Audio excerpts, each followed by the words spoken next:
ఓం నమ శివాయ. హరహర మహాదేవ. శంభో శంకర.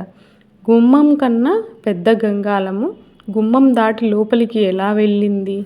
ఇది శ్రీముఖిలింగం గుడి దగ్గర జరిగిన ఒక అద్భుతం. పూర్వము నాగన్న అనే ఒక భక్తుడు ఉండేవాడు. అతనికి పిల్లలు లేరు. చాలా కాలం కొద్దీ తను బాధపడుతూ ఉండేవాడు.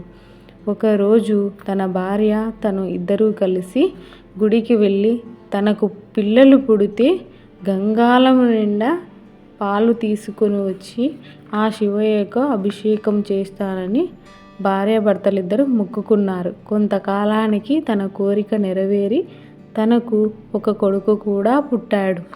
అప్పుడు నాగన్న ఆ గంగాళముతో నిండా పాలు తీసుకొని పాలు సమర్పించడానికి వెళ్ళాడు.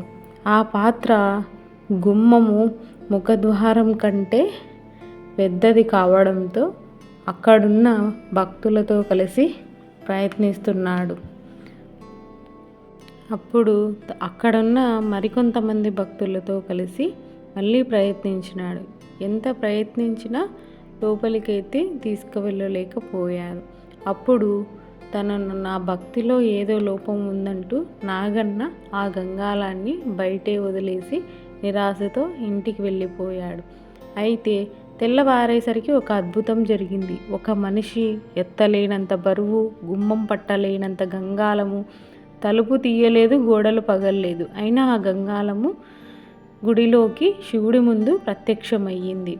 ఎవరు తీసుకువెళ్ళారో, ఎలా లోపలికి వెళ్ళిందో ఇప్పటికీ ఒక మిస్టరీగానే ఉంది. అందుకే ఇక్కడ సంతానం కోసము పాలు, పళ్ళు, బియ్యము, ధాన్యము పోసి సంతానం కోసము జరిగిన మరి ఎన్నో మొక్కుబడులు. మీరు ఆ శివయ్య భక్తులు అయితే ఇక్కడ ఓం నమ శివాయ అని తప్పకుండా కామెంట్ రూపంలో అయితే చేయండి. ఇది శ్రీకాకుళం జిల్లాలో ఉన్న శ్రీముఖలింగ మహత్యము. ఓం నమ శివాయ. హరహర మహాదేవ. శంభో శంకర. మరికొన్ని ఇలాంటి భక్తి వీడియోలతో మళ్ళీ కలుద్దాము. బాయ్ మరి.